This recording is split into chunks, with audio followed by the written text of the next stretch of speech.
HarperCollins presents The Secret of the Chateau by Kathleen Mcgurl. Read by Emma Gregory. Prologue. Pierre, 1794. Pierre Aubert, the Comte de Verais, could see the mob coming in the distance, up the track towards the chateau, brandishing flaming torches, shouting and chanting. There were perhaps 50 or more men, in their rough brown trousers and loose shirts. Most of them were carrying weapons, farming implements, sticks, pikes. He clutched his young son close to his chest, hushing the child and trying to ignore the pains that shot through him as he hurried along the path that led away from the chateau, towards the village. The girl was ahead of him, holding the baby. They had to get the children to safety first. Only then could Pierre concentrate on saving himself and his wife. Catherine. His heart lurched as he recalled her white, frightened face as he'd hurriedly told her his plans. If she did what he'd told her, she'd be safe from the mob, and soon the family would be reunited and they could get away. Into exile. Into Switzerland. France had changed over the last 5 years or so. The old ways, the ancien régime, had gone. There seemed to be no place in this new France for the likes of Pierre and Catherine. In the past, it had been their class who ruled, but not any more. If this mob caught them, they'd be imprisoned, summarily tried, and very likely executed by guillotine. But the mob would need to catch them first. Pierre had received a warning and was a good way ahead of them. The men hadn't reached the chateau yet, and they wouldn't find Catherine there.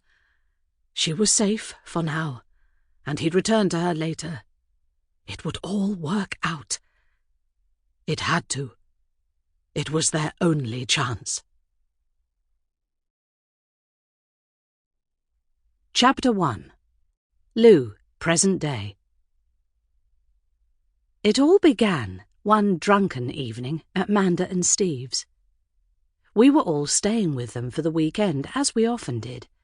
3 of us, that's me, I'm Lou Marlowe, my husband, Phil, and our mate Graham, had arrived on Friday afternoon, and Steve had cooked a stupendous meal for us all that evening. We'd all brought a few bottles of wine, and I admit, by the time this particular conversation began over the remnants of dessert, we may have all had a tad too much to drink. "What are you going to do now you're retired?" Phil asked Steve. Steve had been forced to retire early, given a choice between that or relocating to Derby. "Nothing against Derby," he'd said, "but we've no desire to live there." He was aged just 59. We were all 58 or 9.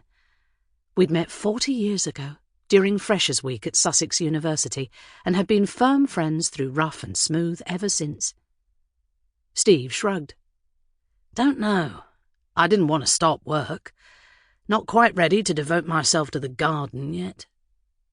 "He needs a project," Manda said. "Something to get stuck into. He's lost without a purpose in life. House renovation or something." "But your house is beautiful," I said. "It needs nothing doing to it."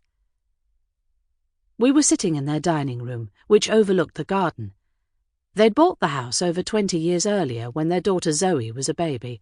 Zoe had recently sent Manda into a tailspin by moving to Australia on a 2-year work contract.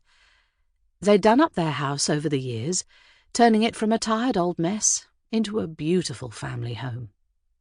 "Yes, and I don't see the point of moving house just to give me something to do," Steve said. "More wine?" He topped up everyone's glasses. "Can you get any consultancy work?" Phil asked. "I've had a bit, since I got my redundancy package." He'd done a few 2-week contracts and a part-time contract that lasted 3 months. "Probably, but it's not what I want." "What do you want, mate?" Graham, who we'd always called Grey, asked. Steve looked out at the rain that streamed down the patio doors. "Better weather. Mountains. A ski resort within an hour's drive. Somewhere I can go fell running straight from the house. A better lifestyle." "Relocating, then? Where to?" Sample complete. Ready to continue?